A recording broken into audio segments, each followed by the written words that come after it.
welcome to Once Upon a Dream, your haven for soothing bedtime stories that bring calm and magic to your nights. Tonight, let's gently return to Aria's journey and uncover what lies ahead. In Chapter 1, we meet Aria, a young woman whose life feels predictable and structured. Working in a marketing agency, her days blend together with social media campaigns and strategy meetings. When she receives a mysterious email containing coordinates and an enigmatic message, memories of her grandmother's lessons about adventure and unexpected journeys awaken within her. Despite her carefully planned life, Aria finds herself at a marina, standing on the edge of something new and unknown. What will she discover? Join her as she takes the first steps into a story that will change everything.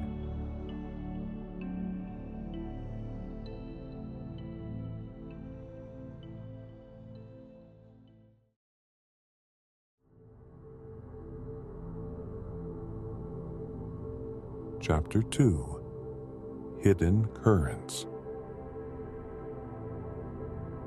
The marina's lights began to flicker on one by one, casting long shadows across the wooden docks.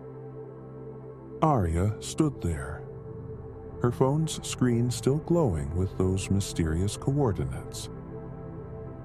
The boat owner's words hung in the air. Sometimes the place you're looking for isn't always a place you can point to on a map. She should leave. Go home. Prepare for tomorrow's client meeting. That would be the sensible thing to do. Instead, she found herself asking, "How did you know about the coordinates?" The old man paused in his motion of turning away, a subtle smile playing at the corners of his mouth. Most folks these days come here with their GPS and smartphones. But coordinates? He gestured to the worn boards beneath their feet. That's old-school navigation. The kind people used when they really needed to understand the sea, not just travel it. As if by instinct, Aria reached for her grandmother's compass, pulling it partially from her pocket. The silver surface caught the marina's lights, its worn engravings briefly visible before she realized what she was doing, and moved to put it away. "Wait," the man said, his tone shifting slightly.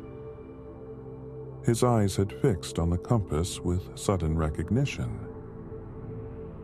"Is that—" No, it couldn't be. He took a half-step closer, careful not to intrude.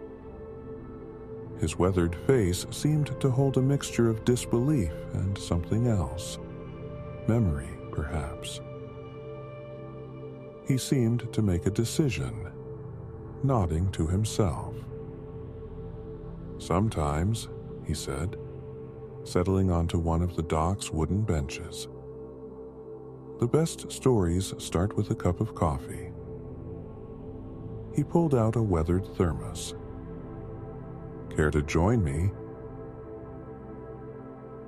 Aria's phone buzzed again, another missed call from work.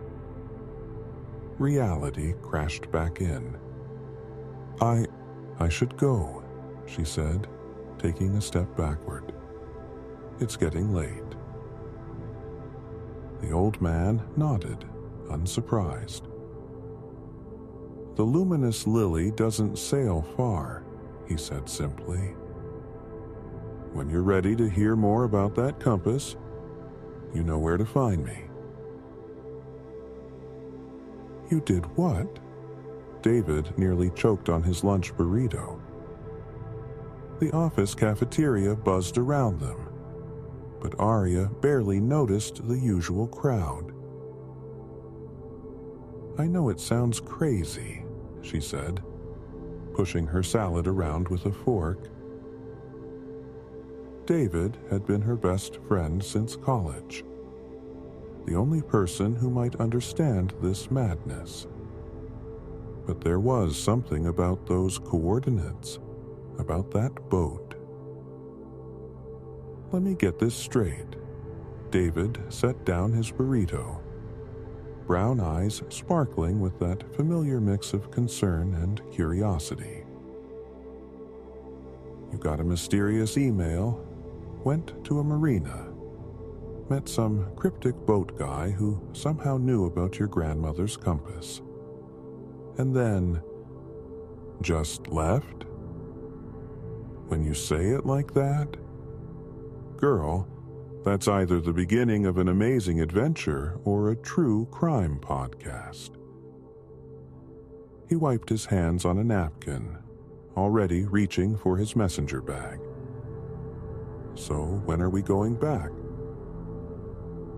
Aria blinked. "We? Oh, you think I'm letting you follow mysterious coordinates alone? Besides," he grinned, "I've got to meet this boat captain who managed to get Aria I plan my grocery shopping 3 weeks in advance Chen to consider spontaneity." David wiped his hands on a napkin, clearly amused by the whole situation. As the marketing department's lead graphic designer, he'd always been the creative chaos to Aria's structured order. His desk was a war zone of coffee cups and sketch pads, but somehow he never missed a deadline. "You know what this reminds me of?" he said, pushing his dark-rimmed glasses up his nose. "That time in college when you refused to go to that music festival because it wasn't in your planner 6 months in advance." "That was different," Aria protested. "That was spontaneous, unknown, potentially life-changing." He grinned, the same grin that had talked her into countless artistic adventures over the years. "Face it, Chen. The universe is literally sending you coordinates. Even you can't plan destiny." Aria sighed, pulling out her phone to show him the email again. "Look, I don't even know if he'll be there. Or if the boat—" "Luminous Lily," David interrupted, already sketching something on his napkin. "Great name. Very mystical." His pen moved quickly, creating flowing lines that somehow captured the essence of what she had described. "So, what's our plan? Because I know you've already made one." She had. Of course she had. "I thought maybe after work," she began. "Nope," David cut in, checking his calendar. "I've got that client meeting at 4. But," he scrolled through his phone, "I'm free for a long lunch, starting in about 20 minutes. Now?" Aria nearly choked on her water. "We can't just..." "Can't just what? Follow mysterious coordinates? Meet enigmatic boat captains? Chen, you already did that last night." He leaned forward, his expression turning serious for a moment. Look, I know that compass means a lot to you. Your grandmother meant a lot to you. And if this is somehow connected, he shrugged. Don't you want to find out? Aria touched the compass in her pocket, feeling its familiar weight. David was right. He usually was about these things, though she'd never tell him that. His intuition had always balanced her logic, ever since they'd been paired for that disastrous group project in Digital Design 101. Fine, she said finally, but we need to be back by 2. I have that pitch meeting with... Perfect.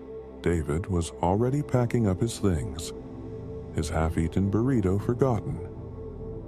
That gives us... He checked his watch, an old analog thing he'd inherited from his dad. Exactly 2 hours and 17 minutes for an adventure. This isn't an adventure, Aria protested weakly. It's just fact-finding. Right.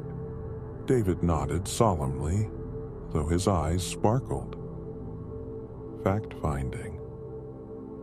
At a marina, with a mysterious boat captain. About secret coordinates. He pulled out his phone. Should I call an Uber, or do you want to drive? Aria grabbed her bag, already mentally rearranging her afternoon schedule. I'll drive. But David...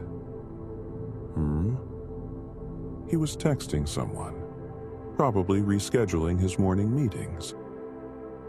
Thanks for, not thinking I'm crazy. He looked up, his expression softening. Chen, I've known you for 7 years. If you're following mysterious coordinates to a marina, there's got to be a good reason. He grinned again. Besides, someone needs to document this for posterity. This could be the day Aria Chen finally embraces chaos. I'm not embracing chaos, she muttered. But she was already leading the way to the parking garage. I'm just following your grandmother's compass, David suggested quietly. Aria nodded, unable to find the right words. That was another thing about David. He always seemed to understand the things she couldn't quite explain.